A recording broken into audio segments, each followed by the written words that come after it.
Alex? Alex? T'es où?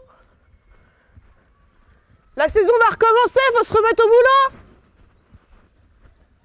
Alex? Mais où il est?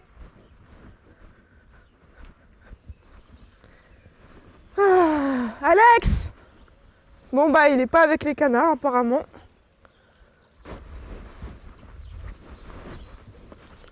Bon, est-ce qu'il aurait rétréci comme un escargot? Non, il est pas là non plus.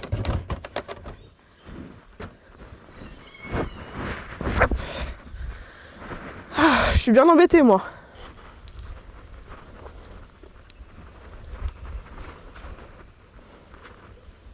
Ah non mais qu'est-ce qu'il fait là?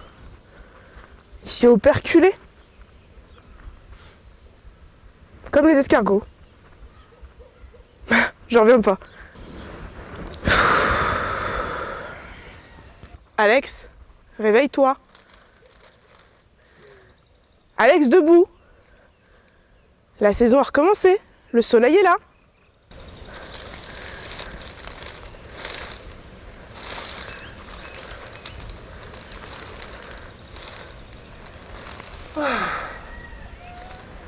Ok.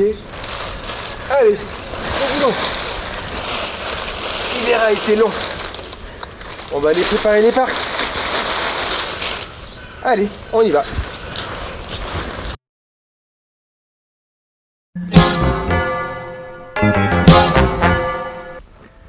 Salut tout le monde. Et oui, la saison elle recommence. Ça me fait super plaisir de vous revoir.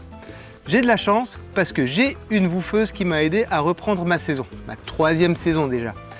Je te laisse te présenter. Salut à toute la communauté, moi c'est Dina, du coup je suis là pour un peu découvrir le quotidien d'Alex pour pouvoir lancer une exploitation en héliciculture dans le Cantal. Exactement. Et Dina, elle est restée avec moi pendant une semaine et j'ai profité de sa présence pour relancer mes parcs. Cette vidéo, elle va se passer en plusieurs étapes. Premièrement, on va faire le point sur tout ce qu'on a fait ensemble durant cette semaine. Et ensuite, Dina, elle va nous dire comment est-ce qu'elle imaginait l'héliciculture avant de l'expérimenter et son retour d'expérience et ce qu'elle pense maintenant et comment elle voit les choses. Ça va pour toi? C'est parfait. Génial. Bon Dina, rappelle-nous ce qu'on a fait cette semaine sur le terrain s'il te plaît. Alors dans un tout premier temps, on a commencé par enlever toutes les plantes envahissantes à la main. Donc les ronces qui ont des racines assez profondes, pour pas qu'elles ressortent, le lierre et toutes celles qui nous dérangeaient. Et puis après on a passé un bon gros coup de débroussaillage donc, sur les 2 parcs. Exactement, on a bien débroussaillé le parc, on a fait le sol au propre. Ensuite de ça, ce qu'on a fait, c'est qu'on a passé la grelinette.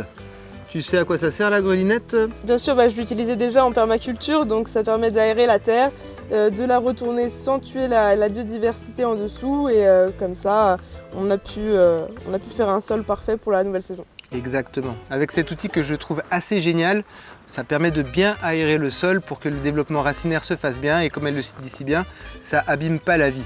Ce que j'aime bien sur cet outil, c'est qu'il est extrêmement vieux, il y a des traces de lui au tout début des néolithiques et finalement, pour ce genre de travail, manuellement, on n'a pas encore trouvé mieux. C'est un outil qui est super ergonomique, on n'a jamais le dos qui penche plus d'un côté que de l'autre, donc il y a un certain confort de travail. Et on se rend compte que plus on l'emploie, saison après saison, plus le travail devient facile. Ah oui Alex, il y a aussi ta solution que tu as trouvée pour fixer l'azote dans la terre qu'on a mis en place. Absolument. Et pour l'azote, c'est la consoude.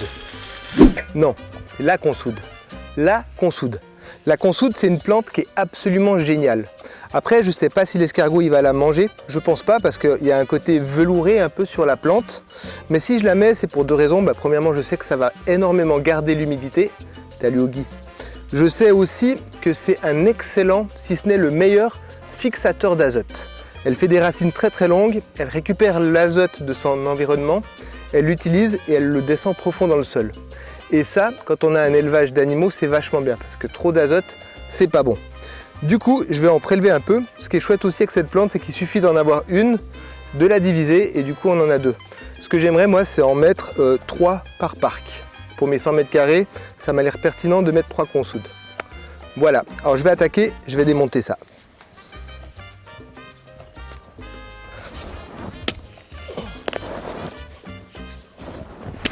À force de 1000 efforts, j'ai réussi à sortir la consoude.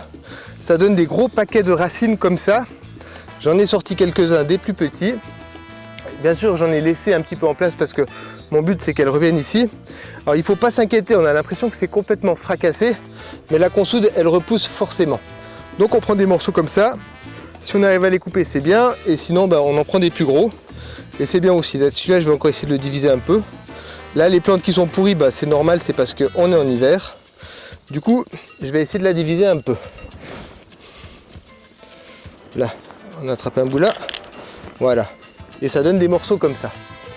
Donc j'en ai 1, 2, 3. Il m'en faut 6 pour mes 2 parcs. 3. Voilà. 4. Ça devrait donner 2 fois, je pense, si je pique là. Voilà. 5 et 6. Voilà, j'ai ma consoude qui est prête pour être plantée dans mes couverts végétaux. Je vais refermer un peu là pour qu'elle repousse. Et voilà. Ce que j'ai aussi fait cette année, c'est que j'ai décidé de planter des topinambours. Le topinambour, c'est une plante qui est absolument géniale parce que les escargots, ils le mangent mais hyper bien. C'est une plante qui peut atteindre 2 mètres de haut. C'est super dense et extrêmement résistant. Le topinambour, on l'appelle aussi la patate du guerrier.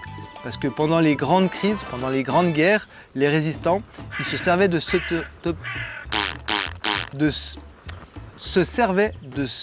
tubercule-là pour survivre. Mais bref, j'ai décidé de planter ça essentiellement pour nourrir les escargots. Sachant que c'est un nouveau point de vigilance à observer, parce que le topinambour, il a un défaut, c'est que potentiellement, il peut attirer les rongeurs. Donc je devrais être très prudent cette année à contrôler mes rongeurs. Et donc ensuite, on a préparé, nous avons monté donc les mangeoires. Donc on a commencé par les longues planches, puis ensuite on a posé les claies. Je sais pas si on voit sur le... Oui, on voit. On a posé donc toutes les claies, on a préparé donc les 2 parcs en entier, soit 4 mangeoires. C'était assez physique. Et voilà un petit peu le travail de la semaine qu'on a fait. Mais c'est pas tout parce qu'on a aussi fait des marchés. On en a fait combien? On a fait Périgueux, on a fait Issy-Jacques et on a fait Morins.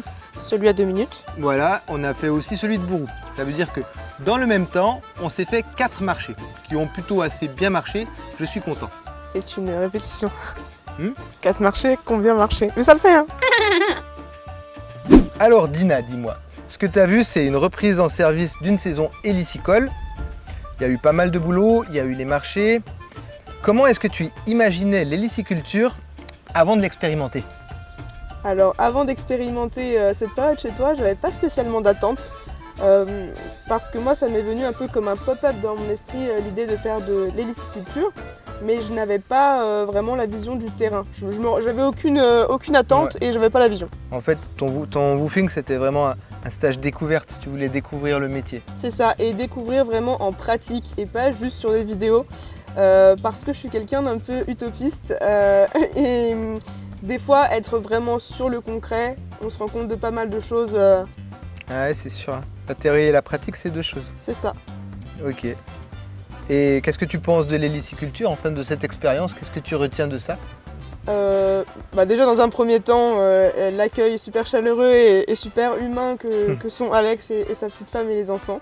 Donc ça c'est un gros point positif. C'est bien. Ensuite, le côté physique, ça c'est quelque chose que je dois vraiment prendre en compte. Ça c'est super intéressant ce que tu dis parce que moi j'ai pensé des choses qui sont vraiment adaptées à moi, à ma force, qui me conviennent bien. Tout ça pour dire que voilà, mes choix stratégiques, ils se sont faits par rapport à ce que je voulais. Par exemple, j'ai considéré que j'étais assez fort pour travailler de cette façon. Ça me permet de gagner du temps sur certains plans.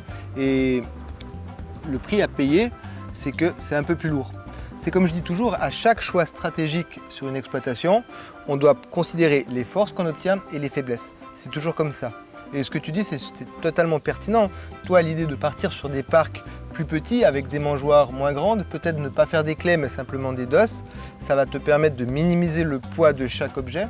Mais par contre, à la dépose et à la ramasse, ça prendra un peu plus de temps parce qu'il y en aura plus à la fois. Encore une fois, les forces, les faiblesses. C'est parfaitement juste. Il n'y a pas une exploitation juste, clé en main. C'est chaque personne voit midi à sa porte, en fait. Exactement. Ouais. Et tout est adaptable aussi. Il ne faut pas avoir de préjugés en se disant qu'une femme ne peut pas le faire. C'est juste plus long, on s'adapte autrement, mais c'est jouable, je pense. Avec un petit coup de main quand même. Ouais, ça On va devrait employer monsieur. aller. Et le rythme, ça te dit quoi le rythme quand tu vois que on a tellement de casquettes d'un côté, enfin sur ce que j'ai choisi, je suis agriculteur sur mon exploitation, je suis commerçant sur les marchés, tu as quelque chose à en retenir, ça te branche ou qu'est-ce que tu en penses? Bah, nous, idéalement, c'est un projet qu'on aurait à deux. La différence avec toi, Alex, c'est que tu es quand même très investi sur ce projet-là. Ta femme à côté s'occupe des enfants et elle a aussi d'autres projets. L'organisation que moi je projette, elle sera différente et je pense que c'est plutôt monsieur qui va s'occuper de la commercialisation et des marchés. Ouais. Et moi qui s'occuperai du coup de l'exploitation. De l'exploitation. Ok. Voilà.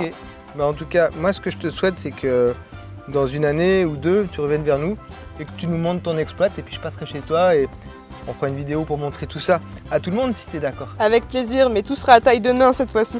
Génial. Bon, bah ma belle, je suis très content d'avoir partagé cette semaine avec toi et je te souhaite tout le bonheur du monde. Également, pareil. Bon, vidéo elle est finie. On va boire un café? C'est parti. Allez, on est parti. Salut les gars. Oula, je suis accroché.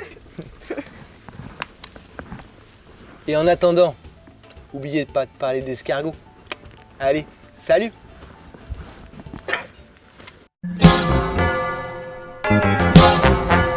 Se servait de ce tubercule là. Faut le dire. Faut que tu le laisses ça. Vraiment C'est cette chaud. scène, faut que tu la laisses. Pour le dire. Oui, parce que